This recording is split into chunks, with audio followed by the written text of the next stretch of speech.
सुनेगा। वक्फ संशोधन बिल के लोकसभा और राज्यसभा में पास होने के बाद अब इसे राष्ट्रपति को भेजा जाएगा और बिल के पास होने के बाद आज शुक्रवार की नमाज लखनऊ समेत पूरे देश भर में पुलिस के कड़े पहरे के बीच हुई। लखनऊ से हमारे संवाददाता मोहम्मद शबाब की खास रिपोर्ट देखिए। लगभग 44 अमेंडमेंट के साथ लोकसभा और राज्यसभा से वक्फ बिल का अमेंडमेंट पारित हो गया है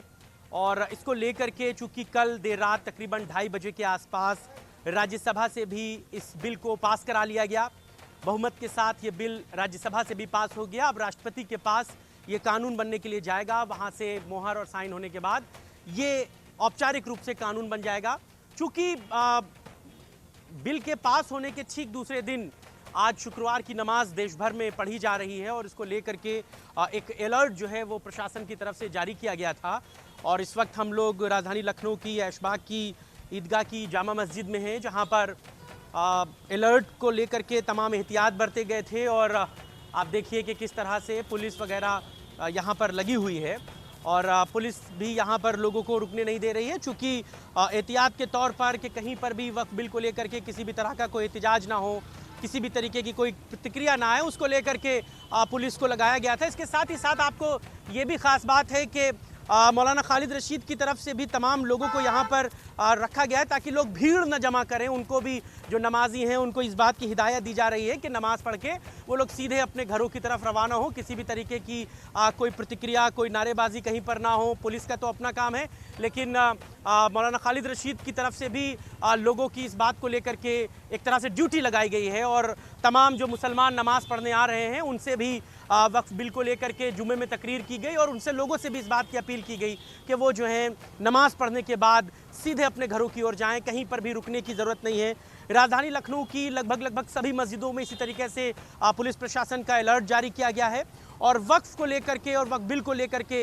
जो मुस्लिम समाज और ख़ासकर all India Muslim personal law board की तरफ से तमाम प्रतिक्रियाएं दी गई थीं, तमाम जो अपने विरोध प्रदर्शन थे उनको जारी किया गया था। लेकिन बावजूद इसके सरकार चूँकि लोकसभा और राज्यसभा दोनों ही जगहों पर पूर्ण बहुमत में थी, लिहाजा ये कानून वहाँ से पास हो गया है और लोकसभा और राज्यसभा से अब इसके पास हो जाने के बाद अब राष्ट्रपति की मोहर लग जाएगी और राष्ट्रपति की मोहर लगने के बाद ये वक्फ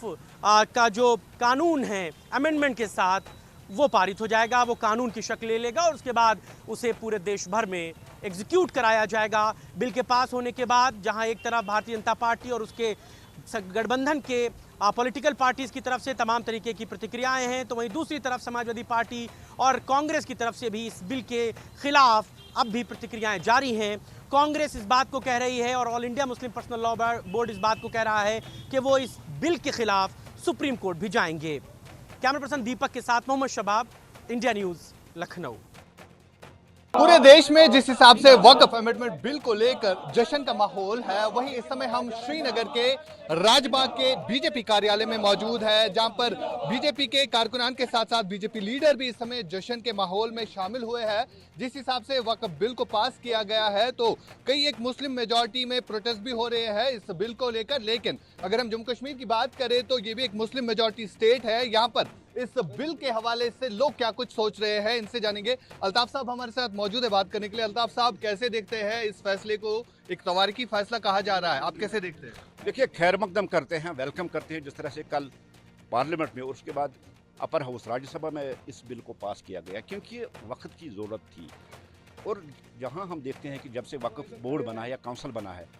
जो पसमानदा मुसलमान है, जो गरीब मुसलमान है, जो बिछड़ा हुआ मुसलमान है, उसको किसी भी तरीके से फ़ायदा पहुंचा नहीं। कुछ ठेकेदार पूरे मुल्क भर में जिन्होंने वक्फ प्रॉपर्टी पे कब्जा करके रखा था और जो वक्फ के बेनिफिशरीज है वो वक्फ से फ़ायदा उठाते, जहां मुसलमानों की एजुकेशन, मुसलमानों का जो हेल्थ सेक्टर है उसकी तरफ कभी ध्यान नहीं दिया गया। और इवन अगर आप जम्मू कश्मीर में देखेंगे, एक हॉस्पिटल हम नहीं बना पाए, एक कॉलेज, एक यूनिवर्सिटी नहीं हम बनाए, लेकिन अब एक उम्मीद जागी है जब से डॉक्टर दुर्रक्षा इंद्राबी जी आई है, जिसकी पार्लियामेंट भी बड़ी प्रेज हुई है। जब से वो आए हैं उन्होंने वक्फ बोर्ड को अकाउंटेबल और ट्रांसपेरेंसी उसमें लाई है और आज ये उम्मीद हम कर सकते हैं कि जिस तरह से डॉक्टर साहबा काम कर रही है और आज कंस्ट्रक्शन भी हो रही है और रख रखाव जो हमारी श्राइन्स या मस्जिद है उनकी रख रखाव में उन्होंने बड़ी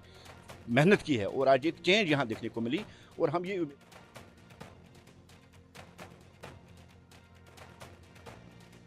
संशोधन बिल पास हो चुका है, लेकिन अभी भी इस पर घमासान छिड़ा हुआ है और खास तौर पर बिहार के मुख्यमंत्री नीतीश कुमार निशाने पर हैं। यहां तक कि जेडीयू के कई नेता जो हैं, जो मुस्लिम समुदाय से ताल्लुक रखते हैं, वो पार्टी से इस्तीफा दे रहे हैं। इस्तीफा क्यों दे रहे हैं और विपक्ष के निशाने पर मुख्यमंत्री नीतीश कुमार क्यों हैं, इन तमाम बातों की जानकारी हम लेंगे। पार्टी के प्रवक्ता हैं अभिषेक झा। क्या कहेंगे, जिस तरह से आपने कानून का समर्थन किया, लेकिन अब अपनी ही पार्टी में लगातार नेता छोड़ के जा रहे हैं? लोकतंत्र में सबको अपनी बात कहने रखने का अधिकार है और पार्टी के अंदर कोई बंधुआ मजदूर नहीं होते हैं। वक्फ संशोधन बिल, जेपीसी से हमने पहले ही विभिन्न मुस्लिम संगठनों से बात करके उनकी आशंकाओं से अवगत कराया था और सारे संशोधनों को इनकॉर्पोरेट किया गया, सबने समर्थन किया और हमने इस बात को समझा कि ये गरीब पासमानदा जो मुसलमान हैं उनके हक में है, जो महिलाएं हैं उनके हक में है, ये उनके खिलाफ है जिन लोगों ने वक्फ को अपनी प्राइवेट प्रॉपर्टी समझ लिया था। और इस तरह तस्वीरें इस बीच यूपी के सिद्धार्थ